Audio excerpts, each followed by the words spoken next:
লাইরনের এই জায়গায় এটা লিখছে প্রোপিন, এন্ড এটা ইংরেজিতে আমি একটু অ্যানালাইসিস প্রপ প্লাস ইএনই। আমার টিচার তো আমাকে শিখিয়েছে C3 হলে প্রপ হয়, ইএনই মানে কার্বন কার্বন দ্বিবন্ধ, প্রোপানল, PROPANOL, প্রোপানল, তার মানে হচ্ছে 3 কার্বনের OH যুক্ত যৌগ। এরকম মনে মনে আমি অ্যানালাইসিস করে নিলাম, পরীক্ষা হলে এটা আমার ভাবনার বিষয়। এটা প্রোপিন বানিয়ে নিই, তাহলে যারা যারা অনেক এক্সপার্ট, যেমন তুমি যত বেশি হোমওয়ার্ক করবা তত বেশি এক্সপার্ট হবা। এমনি তো বুঝে ফেলছো যে এটার স্ট্রাকচার হবে CH3 বন্ড CH দ্বিবন্ড CH2, কিন্তু যার ব্রেনে এটা ধরতেছে না তার কি কাজ? প্রপ C3, তাহলে এটা ইনের জন্য সূত্র হলো CnH2n। তারা আপাতত 2-3 দিন এভাবে এই সূত্র ইউজ করার পরে প্রপ মানে 3, তাহলে এখানে সে 3 বসাবে, এন এর মান সে 3 ধরে নেবে। বসানোর পরে এখন এখানে 3 × 6, এটা হলো অ্যালকিন। ওই যে প্রাইমারি লেভেলের ক্লাসে যখন পড়াইলাম যে অ্যালকিনের কিভাবে শিকল বানান লাগে, তার কাজ হলো এখন 3টা কার্বন এইভাবে পাশাপাশি রাখা, একদম নিচে থেকে তার এই পড়াশোনা করা, নয়তো সম্ভব না। করার পরে ওই যে আমরা কি এটারে বলে কঙ্কাল, করার পরে তারপরে যে কোনো 2টা কার্বনের মধ্যে তার দ্বিবন্ধন বানিয়ে নেওয়া নিজে থেকে। তো আমি বলছিলাম যে আমরা সবগুলা প্রান্তিক কার্বনে করি, তাহলে এই হাত আর এই হাত মিলে যে এখানে দ্বিবন্ধন হইলো হয়েছে না? বাকি হাতগুলা যেন কি দেব, হাইড্রোজেন, 1 2 3, এই হলো 4 5, এই হলো তোমার 6, তাহলে এইটুকু মিলা হলো CH3 বন্ড, এটা হলো CH দ্বিবন্ড CH2। বেশ, সে এটা আবিষ্কার করে ফেলেছে প্রশ্ন পড়ে। এই জিনিসটা সে কিভাবে আবিষ্কার করব? আমরা ওই যে বলছিলাম সকল অ্যালকোহলের নামের শেষে অল থাকে, অ্যালকোহলের শেষে নামের শেষে যদি ওয়াল থাকে তাহলে তো এটা অ্যালকোহলকে মিন করতেছে রে, এটা তো অ্যালকোহলকে মিন করতেছে। আমাদের স্যার তো অ্যালকোহলের সংকেত শিখেছে CnH2n+1 বন্ড OH, এগুলা লিখতে হবে তাই না? যদি কেউ বাসায় না পড়ে তাহলে কি ওইটা আমার দোষ হবে? একদম তার রেসপন্সিবিলিটি। তো যখন এখানে প্রপ মানে C3, n = 3, তার মানে আমার এখানে 3 বসানো লাগবে, বসাই দিলাম 3। আমি এখানে 2 × 3, তার সাথে 1 যোগ বন্ড OH, তো C3 H 3 × 6 আর 1 7 বন্ড OH।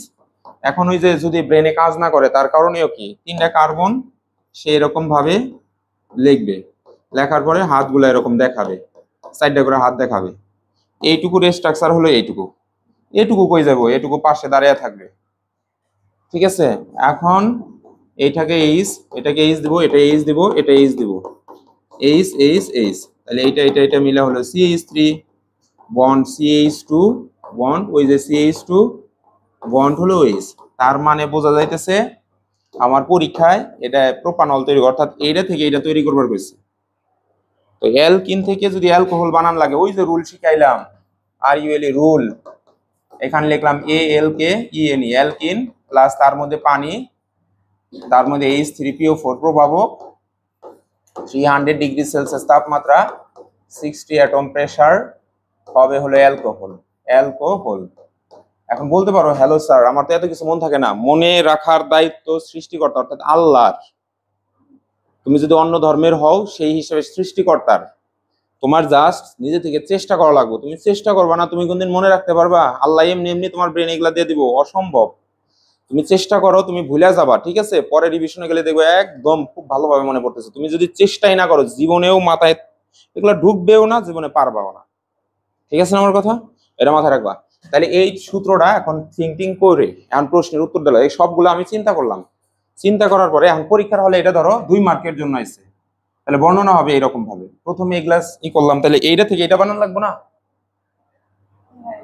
তাহলে আমি এই জিনিসটা লিখলাম CH3 বন্ড CH দ্বিবন্ড CH2, লেখার পরে এই যে এটা হলো পানি, এই জায়গায় পানি দিয়ে দিলাম। মানে এইটুকু তো আর চেঞ্জ নাই বাচ্চারা, চেঞ্জ আছে? এই যে এটা হলো সূত্রের সব অ্যালকিন অ্যালকোহলের জন্য, তাই এটা এই যে জায়গায় বসে ধরো এই যে এরকম। তো একজন স্টুডেন্টের খাতার ওই পাশে জায়গা নাই, সে কি করব? তার করণীয় হলো এত বড় জিনিস তার ওইটুকুর মধ্যে জায়গা হবো না, তাই না? ধরো খাতার এই জায়গায় মার্জিন আছে, তো তুমি মার্জিনের কাছ থেকে শুরু করবে না, এই যে এখানে এতটুকু জায়গা ফাঁকা রেখে এখান থেকে লেখা শুরু করবা। এটা লিখলা, তাহলে এই যে CH3 এটা লিখলা, CH2 এটা লিখলা, CH2 বন্ড OH। লেখার পরে এখন বর্ণনা করতে হবে এইভাবে, H3PO4 প্রভাবক এর উপস্থিতিতে 300 ডিগ্রি সেলসিয়াস তাপমাত্রায় এবং 60 অ্যাটম প্রেসারে, তোমার এটার নাম মনে নাই, তুমি মনে করার চেষ্টাই করো না, সময় নষ্ট করো না, এটাই লিখবা। এইটা এটার সাথে বিক্রিয়া করে এটা বানাইছে, শেষ হয়ে গেল গা। বুঝছো কি? কোশ্চেনটা কি লিখছো? কোশ্চেনটা লিখছো? যারা প্রো লেভেলের স্টুডেন্ট, মানে প্রো কারা হয়, যারা বাসায় বেশি